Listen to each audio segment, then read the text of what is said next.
Hello and welcome to the desk of Fusta 2005. I finally did it. I upgraded to the latest iPhone in the lineup. I am not one to upgrade to a new phone every year. In fact, this year is my 2-year upgrade. That kind of harkens back to the times where we had 2-year contracts. So I've kind of just kept with that cadence and upgrade every 2 years.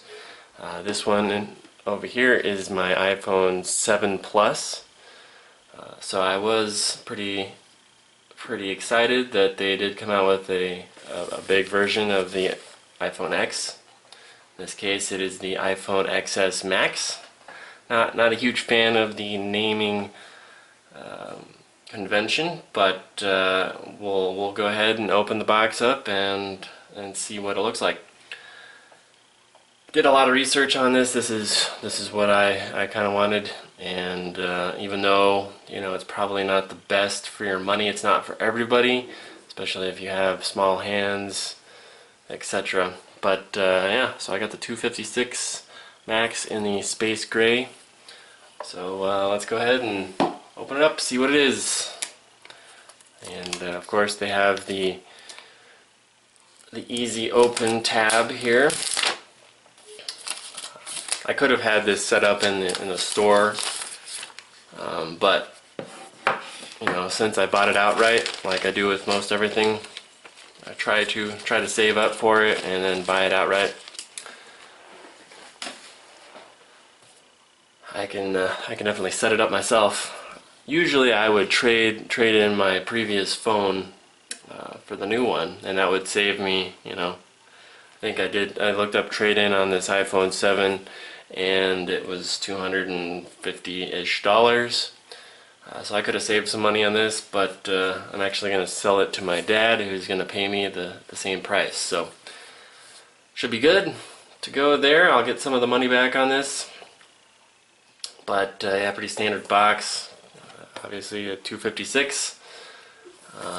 Yeah, so let's go ahead and get it opened up here.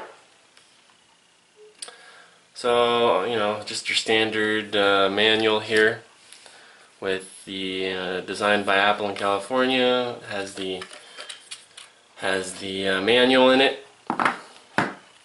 We've got your setup instructions. Hey, and they even have Apple stickers with this one, as they do with most of their products. So we can set that aside. And here it is.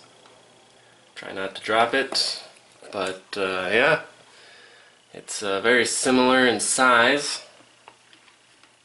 Obviously the bezels will be different, but as far as size goes, let me try to get in the camera here. Very similar in size. Obviously there's no home button, and yeah, let's go ahead and get it unwrapped here. I have a microfiber cloth down over here so I don't scratch it, but yeah, here's the coveted de-plasticking here, which is always fun. It kind of sticks to you a bit. Yep. We can put that aside. There you go. It's kind of got a black chrome-like feel to it on the edges. It's a stainless steel on the edges, glass on the front, and glass on the back. Obviously, I will be putting a case on this, so we'll be hiding that a little bit. I usually go for the Mophie battery cases, so I do recommend those to anyone who wants to extend the battery life of their phone. I do the Mophie battery cases. Pretty standard buttons button-wise. We got the volume buttons over here. We have the silence button, or whatever you assign it to. You can do whatever. I don't think there's a screen orientation. You can't have your apps in landscape orientation with the Max, unfortunately. I don't think they've quite figured out the resolution for that. I could do it like I can do it on my let's see, unlock it here. Just checking my fantasy football here. But anyway, you can have your apps in landscape orientation. I did enjoy that, especially when I was looking at a video or something and I wanted to check a different app. But from what I've heard, they don't do that on the iPhone XS Max. Maybe that'll change in the future. It's pretty much a software thing. But yeah, this looks very good, very sleek. I haven't powered it on yet. We'll kind of do a little bit of a review of that later. But as you can tell, they are pretty much exactly the same size. I'll turn off this one. Pretty much the same size, so I mean my hands are pretty big. I liked the Plus, and even with the Mophie case it wasn't too hard for me to handle. But yeah, let's look at the rest of the box here. Obviously there's your standard Lightning cable ear pods. We have the Lightning to USB-A cable inside. I don't use these headphones. Obviously your standard 5-watt power block. I thought it was a matte finish, but it's actually just a paper covering. So yeah, some people complain that there's not a fast charge option, but you know, really at the end of the day, it's really your decision to do fast charging. I would, I personally think that it's bad on your battery to use continuous fast charging all the time. So 5-watt is usually pretty good for that, for slow charging. And I usually charge my phone at night anyway, so I don't really need. I can last all day, especially with this, with my 7 Plus. It lasted all day. Plus I had the battery pack, so if I was using it a little bit more, I could juice it up that way and continue to use it while I was charging, which is something I liked. And yeah, so that's pretty much the unboxing. I'm going to go ahead and pause the video here and set it up. And then we'll do kind of a comparison to the two. So we'll see you in a couple seconds. And we're back. So I finished setting up my iPhone XS Max, and I've set them side by side here, pretty close together. But I mean, you can see even just on the screen that I can tell on the camera screen here what's looking at me. I can tell that the OLED screen on the iPhone XS Max much brighter.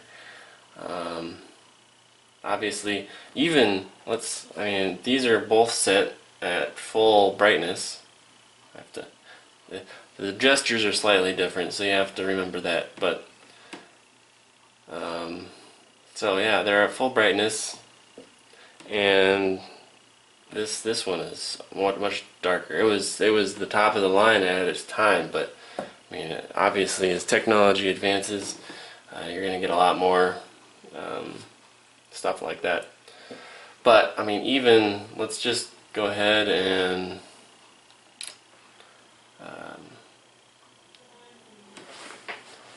I'm gonna try to get my face in line here, but I mean it's pretty fast. You gotta swipe up. I mean, the Touch ID is pretty fast, but Face ID is just a convenience. And some people think it's a security, but you can still use the passcode if you want to not use the Face ID. Same idea behind the Touch ID. A lot of people didn't like that, so there was a lot of conspiracies going on. But I mean, I used Face ID on my iPad. Man, it's awesome not having a home button. Let's just say that. As far as the other things, I would say the screen is a lot more buttery, like, I mean, smooth as butter. This one, you can kind of tell, I mean, it's not horrible, but the refresh rate is definitely much better on the OLED display. Weight-wise, I did weigh them. My iPhone 7 Plus was like 5.8 ounces. No, 6.8 ounces. So, iPhone 7 Plus was 6.8 ounces.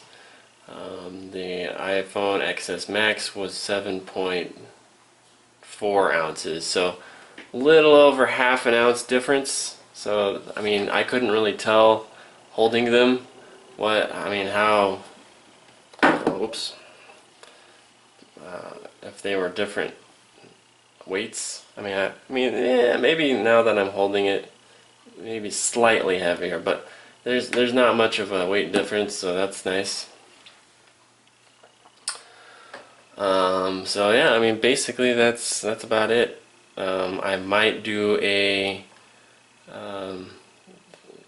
3-4 week review just to let everybody know how I like it. There's a lot of people on YouTube that say it's a waste of money, but because it's the same as the smaller version, the selling point of the 7 and 8 Plus and even 6 Plus was that they had a better camera than the smaller version, better specs. But you know, I'm more of a size guy. Size matters. Pun intended. So yeah, it's the same size. I like this size. It's what I went for, and I don't upgrade every year, so you know, a 2-year investment for me, and then I'll trade it in next year, or not next year, but 2 years from now, and we'll see what they have by then. They'll probably be just holographic images or something, but yeah. So if you liked this content, go ahead and like and subscribe, and we'll catch you on the next one.